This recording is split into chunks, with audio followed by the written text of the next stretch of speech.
آقا کریم صلی اللہ تعالی علیہ وسلم ماہ رمضان المبارک میں کیا کرتے تھے تاکہ رسول اعظم صلی اللہ علیہ وسلم کی اس سنت پر عمل کرتے ہوئے ہم بھی ماہ رمضان المبارک میں ان معمولات کی برکتوں کو حاصل کر سکیں۔ میں نے جس حدیث مبارکہ کی تلاوت کا شرف حاصل کیا ہے، یہ پہلی پوزیشن حضور صلی اللہ علیہ وسلم کی ماہ رمضان میں جو ہوتی تھی، جو کیفیت، اس کا ذکر اس حدیث مبارکہ میں موجود ہے۔ آقا کریم صلی اللہ علیہ وسلم کی حالت جب ماہ رمضان المبارک داخل ہوتا تو میرے آقا صلی اللہ علیہ وسلم کا رنگ بدل جاتا۔ اب یہ رنگ بدلنے سے کیا مراد ہے؟ رنگ بدلنے سے کیا مراد ہے؟ تو رنگ بدلنے سے مراد یہ ہے کہ سرکار صلی اللہ تعالی علیہ وسلم فکر مند ہو جاتے کہ اتنے مقدس مہینے کے اندر کہیں ایسا نہ ہو کہ بیماری کی وجہ سے، طبیعت کی وجہ سے، موسم کی وجہ سے، حالات کی وجہ سے اتنی عظمت والے مہینے میں کہیں ہم کسی عبادت سے محروم نہ رہ جائیں۔ تو اس تصور سے سرکار کا رنگ بدل جاتا تھا، خوف محسوس ہوتا۔ اسی لیے حضور صلی اللہ علیہ وسلم جو دعا رمضان المبارک کے سلسلے میں کیا کرتے تھے، وہ دعا آئندہ ہفتے میں ابھی آپ کو پڑھا سکتا ہوں لیکن ابھی نہیں، تاکہ آئندہ ہفتے اس کے لیے، تاکہ 2-3 دن کے بعد جب رمضان المبارک شروع ہو تو آپ اس دعا کو اچھی طریقے سے ابھی سے یاد کر لیں گے، یعنی پر آئندہ اجتماع سے، تو وہ دعا بھی آپ برابر پڑھتے رہیں گے تو انشاءاللہ اس کی برکتیں اللہ عطا فرمائے گا۔ تو ایک سوچ ہمیں ملی کہ ماہ رمضان المبارک جب داخل ہو تو ڈریں، ٹینشن میں رہیں اور ہر اس چیز سے پرہیز کرنے کی کوشش کریں جس کی وجہ سے طبیعت میں بگاڑ پیدا ہو اور طبیعت خراب ہو، تاکہ صحت و سلامتی کے ساتھ ماہ رمضان المبارک عبادت و ریاضت میں گزر سکے۔ تو پہلی چیز حدیث مبارکہ میں بیان فرمائی گئی کہ اذا دخل رمضان تغیر لونہ، سرکار صلی اللہ علیہ وسلم کا رنگ جیسے ہی ماہ رمضان داخل ہوتا تو سرکار صلی اللہ علیہ وسلم کا رنگ بدل جاتا۔ اب دوسری چیز کہ ماہ رمضان داخل ہوتا تو سرکار صلی اللہ علیہ وسلم کی کیا کیفیت ہوتی؟ تو فرمایا گیا نمازوں میں اضافہ ہو جاتا، یعنی عام دنوں میں سرکار صلی اللہ علیہ وسلم جتنی نماز پڑھتے تھے، ماہ رمضان جیسے ہی داخل ہوا کہ سرکار صلی اللہ علیہ وسلم نے نمازوں میں اضافہ کر دیا۔ اب اتنی نمازیں جیسے 20 رکعت تراویح کے بارے میں آپ سنتے ہیں، آقا کریم صلی اللہ تعالی علیہ وسلم بھی تراویح کی نماز ادا فرماتے تھے، اور ماہ رمضان المبارک میں کثرت سے نماز ادا کرتے، اللہ کی بارگاہ کے اندر بندگی کا نذرانہ پیش کرتے۔ مجھے ضمناً ایک حدیث یاد آ گئی تو عرض کر دوں، چونکہ یہ پہلی رات سے متعلق ماہ رمضان کی یہ حدیث ہے، میں آپ کی سماعتوں کے حوالے کر دوں۔ آقا کریم صلی اللہ علیہ وسلم نے ارشاد فرمایا، رمضان کی پہلی رات اللہ اپنے بندوں پر نظر رحمت فرماتا ہے، اور آگے آقا کریم صلی اللہ علیہ وسلم ارشاد فرماتے ہیں اللہ جس پر نظر رحمت فرما دے پھر اسے عذاب نہیں دیتا۔ یہ ہمارا رمضان۔ تو میرے پیارے آقا صلی اللہ علیہ وسلم کے پیارے دیوانوں، پہلی کیفیت کیا ہونی چاہیے؟ ماہ رمضان جیسے ہی نصیب ہوا کہ ہمیں فکر مند ہونا چاہیے، کھانے پینے ہر چیز کے اندر احتیاط کریں تاکہ طبیعت ہماری جو ہے وہ بگڑے نہیں اور ہم اس ماہ کو اچھی طریقے سے عبادت و ریاضت میں گزار سکیں۔ اس کے ساتھ ساتھ ماہ رمضان کے داخل ہوتے ہی نمازوں میں کثرت کریں۔ تیسری چیز، آقا کریم صلی اللہ تعالی علیہ وسلم دعاؤں میں خوب الہا و زاری کرتے، یعنی خوب رو رو کے دعا کرتے۔ تو ماہ رمضان المبارک میں سرسری طور پر دعا کر کے نہ گزرو، بلکہ اللہ کے رسول صلی اللہ علیہ وسلم کی سنت مبارکہ یہ ہے کہ ماہ رمضان میں رو رو کر اللہ عز و جل کی بارگاہ کے اندر دعائیں کیا کرو۔ چوتھی چیز، آقا کریم صلی اللہ تعالی علیہ وسلم کے وجود پر یوں تو ہمیشہ اللہ کا خوف غالب رہتا، لیکن خاص طور پر ماہ رمضان جب داخل ہوتا تو سرکار صلی اللہ علیہ وسلم پر اللہ کے خوف اور خشیت کا غلبہ ہوا کرتا تھا۔ یہ ماہ رمضان المبارک کے داخل ہوتے ہی اب پہلی رات کا معمول آپ کی سمجھ میں آ گیا کہ جیسے ہی رمضان المبارک داخل ہو، چاند نظر آ گیا، ڈریں، گھبرائیں، احتیاط برتیں کہ کہیں ہمارا کوئی روزہ چھٹ نہ جائے، کہیں ہم سے کوئی عبادت میں کوتاہی نہ ہو۔ اسی کے ساتھ ساتھ دوسرا اسٹیپ یہ ہو کہ ہم ماہ رمضان المبارک کے داخل ہوتے ہی ماہ رمضان میں کثرت سے نماز پڑھیں۔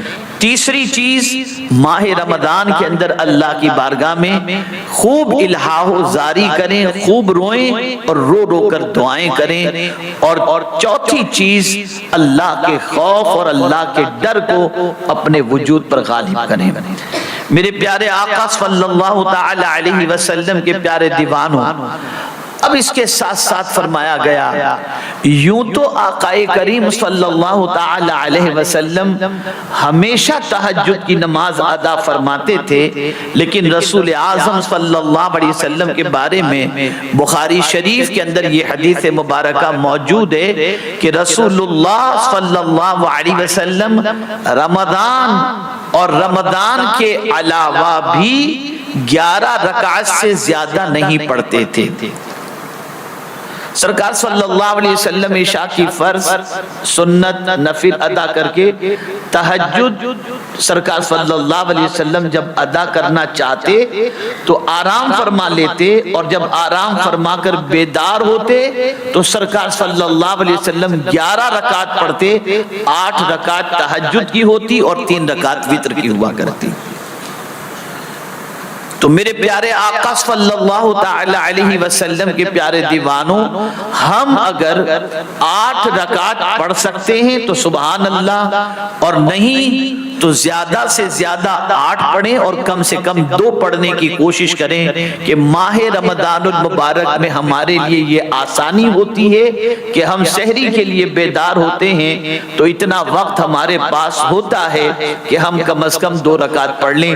چونکہ ہم عشاء، تراویح، وتر یہ رات ہی میں پڑھ لیے ہوتے ہیں تو وتر کا معاملہ ہمارے لیے سحری کے وقت کا نہیں ہوتا، اس لیے ہم سحری کے وقت جب بیدار ہوں تو اس وقت 2 رکعت کم سے کم، زیادہ سے زیادہ 8، اس لیے کہ حضور صلی اللہ علیہ وسلم ماہ رمضان کی راتوں کے اندر کثرت سے نماز پڑھا کرتے تھے۔ تو سرکار صلی اللہ علیہ وسلم کی سنت پر عمل کرتے ہوئے آپ اور ہم سب کو چاہیے کہ تراویح کے علاوہ بھی ہم رات کے اندر اللہ کی بندگی اور نماز کی کثرت کرنے کی کوشش کریں۔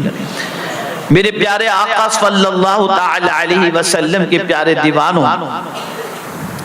اسی کے ساتھ ساتھ اب آئیے سحری کی طرف ہم چلتے ہیں۔ رسول گرامی وقار صلی اللہ تعالی علیہ وسلم نے سحری کو اپنی سنت فرمایا، اس لیے کہ اب یہ پروسیجر تو آپ سمجھ گئے نا، چاند ہوا، تراویح ہوئی، تہجد، اب کھانا ہے، سحری کا مسئلہ۔ اب سحری ہے کیا، اس کی حکمت کیا ہے؟ اور سحری کے بارے میں آقا کریم صلی اللہ علیہ وسلم کا ارشاد گرامی کیا ہے؟ میرے پیارے آقا صلی اللہ تعالی علیہ وسلم کے پیارے دیوانوں، رسول گرامی وقار صلی اللہ تعالی علیہ وسلم نے ارشاد فرمایا، روزہ رکھنے کے لیے سحری کھا کر قوت حاصل کرو، اور دن یعنی دوپہر کے وقت آرام یعنی قیلولہ کر کے رات کی عبادت کے لیے طاقت حاصل کرو۔ اب اس حدیث مبارکہ سے یہ بات سمجھ میں آئی کہ رسول اعظم صلی اللہ تعالی علیہ وسلم سحری کو اپنی سنت بھی فرما رہے ہیں اور سحری کو دن بھر کی قوت کا ذریعہ بھی بتا رہے ہیں۔ اس لیے میں ایک واقعہ آپ کے سامنے پیش کروں گا جس سے وہ لوگ خاص طور پر اپنی اصلاح کر لیں گے جو رات کو 2-3 بجے تک کھاتے رہتے ہیں اور اس کے بعد سو جاتے ہیں، فجر بھی غائب ہو جاتی ہے اور اس کے بعد ڈائریکٹ 12-1 بجے اٹھتے ہیں اور رات کے کھائے ہوئے کو ہی سحری تصور کر لیتے ہیں۔ اب ذرا غور سے سماعت فرمائیں، حضرت سیدنا شیخ شرف الدین بابا بلبل شاہ رحمت اللہ تعالی علیہ فرماتے ہیں، اللہ رب العزت جل جلالہ نے مجھے اپنی رحمت سے اتنی طاقت بخشی ہے، غور سے سنیے گا، اتنی طاقت بخشی ہے کہ میں بغیر کھائے پیے اور بغیر ساز و سامان کے بھی اپنی زندگی گزار سکتا ہوں۔ اللہ کے بعض ولیوں کو اللہ نے ایسی قوت عطا فرمائی ہے، مگر چونکہ یہ امور حضور پر نور صلی اللہ علیہ وسلم کی سنت نہیں ہے، کھانا بھی حضور کی سنت ہے، ضروریات زندگی کو رکھنا اور اس کا استعمال کرنا یہ بھی حضور صلی اللہ علیہ وسلم کی سنت ہے، تو فرماتے کہ مگر یہ اللہ کے رسول صلی اللہ علیہ وسلم کی سنت نہیں، اس لیے میں ان سے بچتا ہوں، یعنی کھاتا بھی ہوں اور ساتھ ہی ساتھ ساز و سامان کا اہتمام بھی کرتا ہوں۔ میرے نزدیک توجہ چاہوں گا، میرے نزدیک سنت کی پیروی 1000 سال کی نفل عبادت سے بہتر ہے۔ بہرحال تمام اعمال کا حسن و جمال اتباع سنت محبوب رب ذوالجلال صلی اللہ علیہ وسلم میں پنہاں ہے۔ میرے پیارے آقا صلی اللہ تعالی علیہ وسلم کے پیارے دیوانوں، رسول گرامی وقار صلی اللہ تعالی علیہ وسلم نے ارشاد فرمایا، استعینوا بطعام السحر علی صیام النہار وبقیلولۃ النہار علی قیام اللیل۔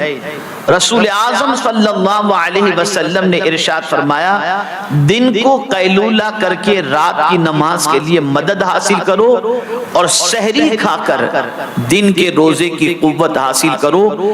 اب یہاں جو چیز مجھے سمجھانا ہے وہ یہ ہے کہ صرف حضور صلی اللہ علیہ وسلم نے سحری کی برکت نہیں بیان فرمائی بلکہ سحری کا حکم عطا فرمایا ہے۔ تو کوئی شخص اپنی مرضی سے یہ سوچے کہ میں رات کو 2 بجے تک کھا کے سو جاؤں گا، یہ نہیں، بلکہ خاص سحری کا اہتمام کرے۔ آقا کریم صلی اللہ تعالی علیہ وسلم نے سحری کے اندر برکت کے بارے میں بھی فرمایا کہ رسول اعظم صلی اللہ تعالی علیہ وسلم ارشاد فرماتے ہیں، اللہ اکبر، کہ سحری کے اندر اللہ عز و جل نے برکت رکھی ہے۔ میرے پیارے آقا صلی اللہ تعالی علیہ وسلم کے پیارے دیوانوں، اب سحری میں کیا کھانا چاہیے؟ سب کی الگ الگ اپنی چیزیں ہوتی ہیں، کوئی دودھ کھچڑی کھاتا ہے، کوئی جیلی والا جیلی پاؤں مسکا کھاتا ہے، کوئی کھچڑی قیمہ کھاتا ہے، یہ سب کھاتے ہیں۔ ممانعت نہیں ہے ان چیزوں کو کھانے کی، لیکن ذرا ہم حضور سے پوچھیں، حضور بہترین سحری کون سی ہے؟ حضور سے پوچھیں۔ تو آقا کریم صلی اللہ علیہ وسلم نے ارشاد فرمایا، نعم سحور المؤمن تمر۔ آقا کریم صلی اللہ علیہ وسلم فرماتے ہیں یعنی کھجور مومن کی کیا ہی اچھی سحری ہے۔ ہم آج تک تو یہ سنتے چلے آئے کہ افطار کھجور سے کرنی چاہیے، لیکن سحری میں بھی کھجور کھانا مصطفیٰ پیارے کی سنت مبارکہ ہے، اور اسے رسول اعظم صلی اللہ علیہ وسلم نے مومن کے لیے بہترین سحری فرمائی۔ میرے پیارے آقا صلی اللہ تعالی علیہ وسلم کے پیارے دیوانوں، اس سے اچھی طریقے سے اس بات کو ذہن کے اندر رکھنا چاہیے کہ سحری میں کھجور کا بھی استعمال کریں۔ سحری کب کرنا افضل ہے، اس پر بھی حضور صلی اللہ علیہ وسلم نے ارشاد فرمایا ہے۔ میرے پیارے آقا صلی اللہ علیہ وسلم کے پیارے دیوانوں، رسول اعظم صلی اللہ علیہ وسلم نے ارشاد فرمایا، 3 چیزوں کو اللہ محبوب رکھتا ہے۔ سوال پوچھوں گا تو بعض انشاءاللہ محفوظ ہے، کتنی چیزوں کو؟ جواب ایسا نہیں آیا، کچھ لوگ غائب ہیں شاید ذہنی طور پر۔ کتنی چیزیں؟ 3 چیزوں کو اللہ محبوب رکھتا ہے، ٹھیک ہے نا؟ اور جن چیزوں کو اللہ محبوب رکھے، اگر اسے بندہ بھی محبوب کر لے اپنے لیے تو اس بندے کو بھی اللہ محبوب بنا لیتا ہے، ٹھیک ہے نا؟ اب وہ 3 چیزیں کون سی ہیں؟ آقا کریم صلی اللہ علیہ وسلم نے ارشاد فرمایا، افطار میں جلدی۔ ہم نے بہت ساروں کو دیکھا ہے، اذان ہو جاتی ہے، افطار کا وقت ہوتا ہے، پھر بھی وہ مانگنے میں لگے رہتے ہیں۔ نہیں، یہ جو آپ کر رہے ہو یہ اپنی مرضی سے کر رہے ہو، لیکن اگر آپ نے افطار میں جلدی کی، جیسے ہی وقت ہوا، اذان ہوئی، ٹائم ہو گیا، جلدی سے مراد یہ نہیں کہ بیفور ٹائم، نہیں، وقت ہو گیا اذان، فوراً افطار کر لو، پھر مانگو۔ جبکہ دعا کے بارے میں یہی ہے، آقا کریم صلی اللہ علیہ وسلم جب افطار کر لیتے اس کے بعد دعا فرمایا کرتے۔ اس سے مراد یہ ہے کہ اللہ کا شکر ادا کرتے ہوئے افطار ہو جانے کے بعد دعا کرنا یہ اپنی جگہ پر، لیکن اگر کوئی افطار سے پہلے بھی دعا کرتا ہے لیکن افطار کو چھوڑے نہیں، اس میں تاخیر نہ کرے، جلدی کرے، اس کا اس چیز کو خیال رکھنا چاہیے۔ تو میرے پیارے آقا صلی اللہ علیہ وسلم کے پیارے دیوانوں، اذان ہو رہی اور آپ دعا میں لگے، نہیں، جیسے وقت ہو گیا، سرکار صلی اللہ علیہ وسلم فرماتے ہیں جو افطار میں جلدی کرے اللہ اس کو محبوب رکھتا ہے۔ تو اگر ہم جلدی کریں اور اللہ ہمیں محبوب رکھے تو اس سے بڑھ کر کے اور سعادت کیا ہوگی؟ تو افطار میں جلدی کرو۔ دوسری چیز، سحری میں تاخیر، اتنی بھی نہیں کہ اذان پوری ہو جائے گی تب تک کھاتے پیتے رہیں گے۔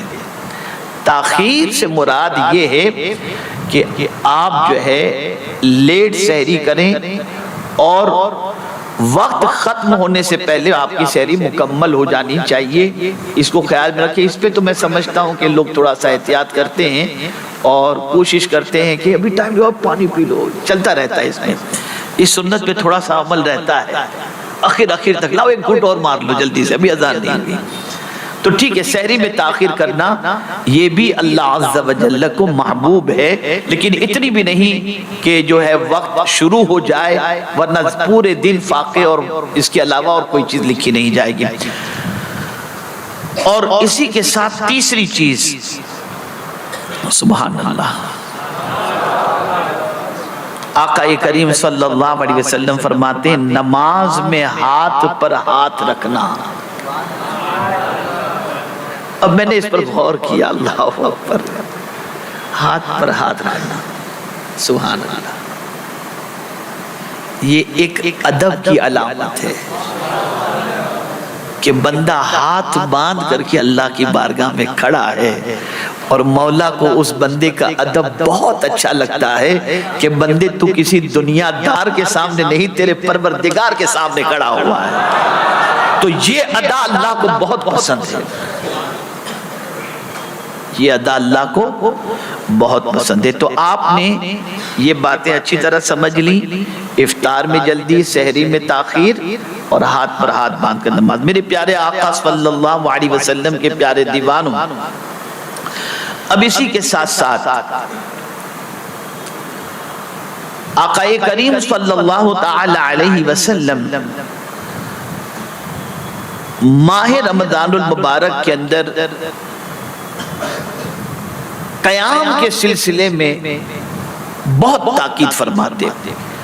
اور ایک مقام پر رسول گرامی وقار صلی اللہ علیہ وسلم نے فرمایا من قام رمضان ایمانا و احتسابا غفر له ما تقدم من ذنبه، جس نے رمضان کی راتوں میں قیام کیا ایمان کی حالت میں ثواب کی نیت سے، تو اس کے پچھلے گناہ معاف کر دیے جائیں گے. معاف کر دیے. میرے پیارے آقا صلی اللہ تعالی علیہ وسلم کے پیارے دیوانوں، اسی طریقے سے رسول گرامی وقار صلی اللہ تعالی علیہ وسلم گرمی کے موسم میں جب ماہ رمضان آتا تو اب دن کا معمول تو آپ کو معلوم ہے کہ آپ فجر کی نماز پڑھ کر کے بعد میں تلاوت اور اس کے بعد آرام، اس کے بعد بیدار ہوئے ظہر، یہ ساری چیزیں. لیکن یہاں پر گرمی کے موسم میں سرکار صلی اللہ علیہ وسلم کس طرح سے دن گزارا کرتے تھے.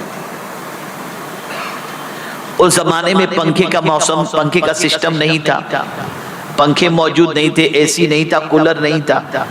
تو شدت گرمی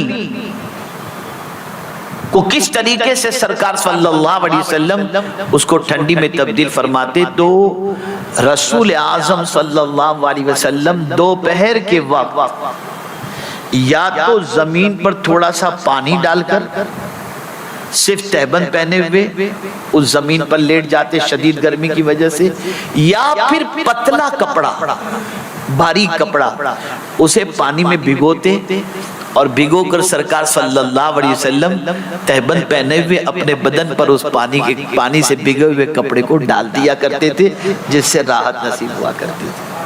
میرے پیارے آقا صلی اللہ تعالی علیہ وسلم کے پیارے دیوانوں، اسی کے ساتھ ساتھ رسول گرامی وقار صلی اللہ تعالی علیہ وسلم کے پیارے دیوانوں، رسول اعظم صلی اللہ علیہ وسلم ماہ رمضان المبارک کے اندر یہ بھی کیا کرتے تھے کہ سرکار صلی اللہ علیہ وسلم بھلائی کے کاموں میں سب سے زیادہ سخاوت کرنے والے تھے، اور آپ کی سب سے زیادہ سخاوت رمضان کے مہینے میں ہوتی تھی. سب سے زیادہ بہت سخاوت کرتے تھے. اور اسی کے ساتھ ساتھ حضور صلی اللہ علیہ وسلم اس مہینے میں جب جبرائیل امین علیہ الصلوۃ والتسلیم سے ملتے تو آپ کی سخاوت اتنی زیادہ اور اس طرح عام ہوتی جیسے تیز ہوا ہوتی ہے، بلکہ اس سے بھی زیادہ. چونکہ ماہ رمضان میں حضرت جبرائیل امین علیہ الصلوۃ والتسلیم کی بارگاہ میں حاضر ہوتے، حضور ان سے قرآن سنتے ہیں اور حضور سے جبرائیل امین قرآن سنتے ہیں. سبحان اللہ. تو جب حضرت جبرائیل امین علیہ الصلوۃ والتسلیم تشریف لاتے تو سرکار صلی اللہ علیہ وسلم کی سخاوت جوش میں آ جاتی، اور ریگولر جو سخاوت کرتے تھے اس سے زیادہ حضور صلی اللہ علیہ وسلم ماہ رمضان کے اندر سخاوت فرمایا کرتے تھے.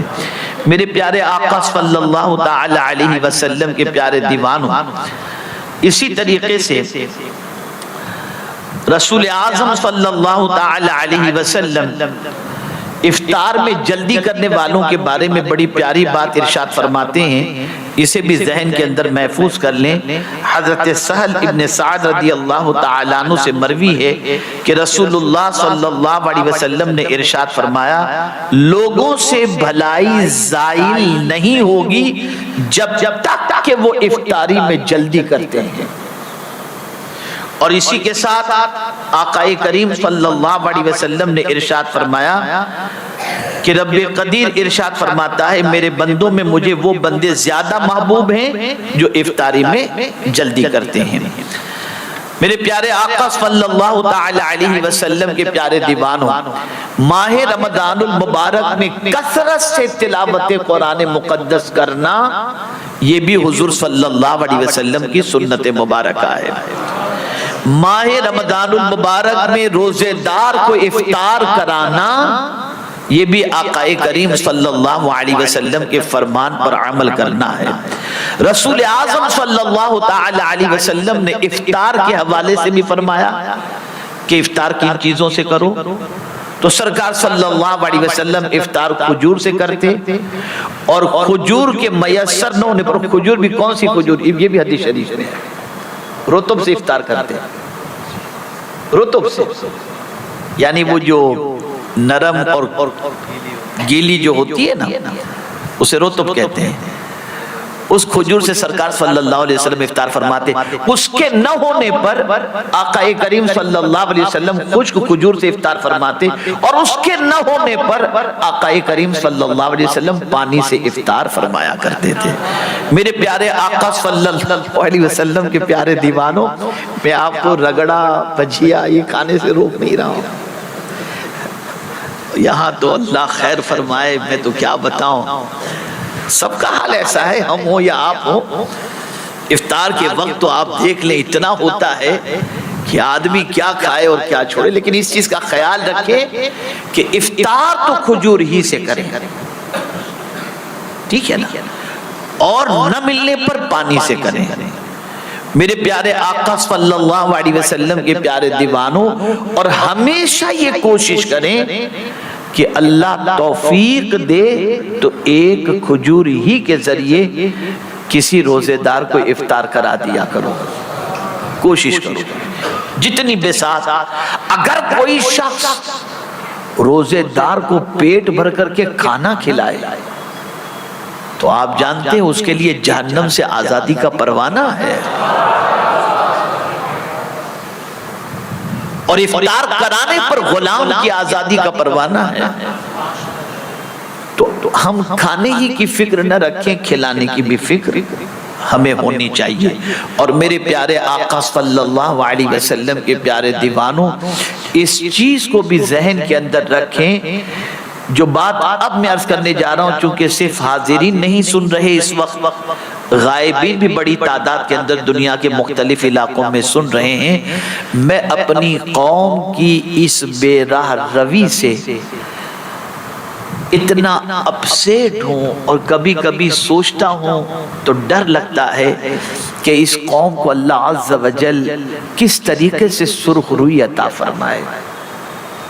جس قوم کا حال کا اور آخر کا عشرہ جہنم سے چھٹکارے کا، اتنی عظمت والی رات، اتنے عظمت والے عشرے، اتنی عظمت والے مہینے، اتنی عظمت والا مہینہ اللہ نے ہم کو عطا فرمایا، ہماری قوم کیرم کھیلنے میں گزارتی ہے، ہماری قوم کرکٹ کھیلنے میں گزارتی ہے۔ جو سال بھر نہیں کھیلتے، رات میں وہ رات میں کیرم کے بورڈ لگا کر کے گلیوں میں بیٹھ جاتے ہیں، پیچھے بیٹ لے کر لڑکے لڑکیاں سب کھیلتی ہیں۔ میں پوچھنا چاہتا ہوں، اتنی بے غیرتی، یعنی اتنی جسارت تمہاری کہ اللہ رحمت نازل کرنا چاہتا ہے اور تم خود کو زحمت کی طرف لے جا رہے ہو۔ جو عبادت کا مہینہ ہے اسے تم کھیل کود میں گزار رہے ہو، کچھ بھی ڈر نہیں لگتا اللہ کا، کچھ بھی خوف دل میں پیدا نہیں ہوتا کہ مولا کتنا ناراض ہوگا۔ اتنی بے باکی، اور بعض نادان سرمایہ دار جاہل گوار لوگ تو اس حد تک آگے نکل جاتے ہیں کہ رمضان میں کرکٹ کا ٹورنامنٹ رکھتے ہیں۔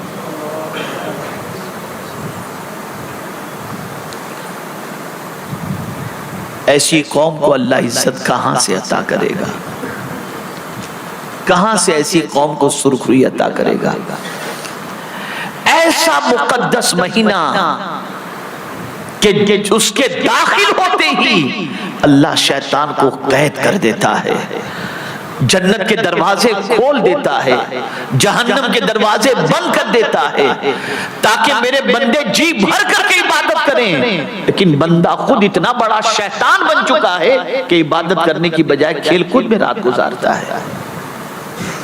خدا کے لیے اس سے بچو بھی، اور کہیں ایسی شرارت کوئی کرتا ہو تو ہاتھ جوڑ کے روکو اور یہ کہو ایسا مت کرو ورنہ قدرت کا عذاب نازل ہوگا۔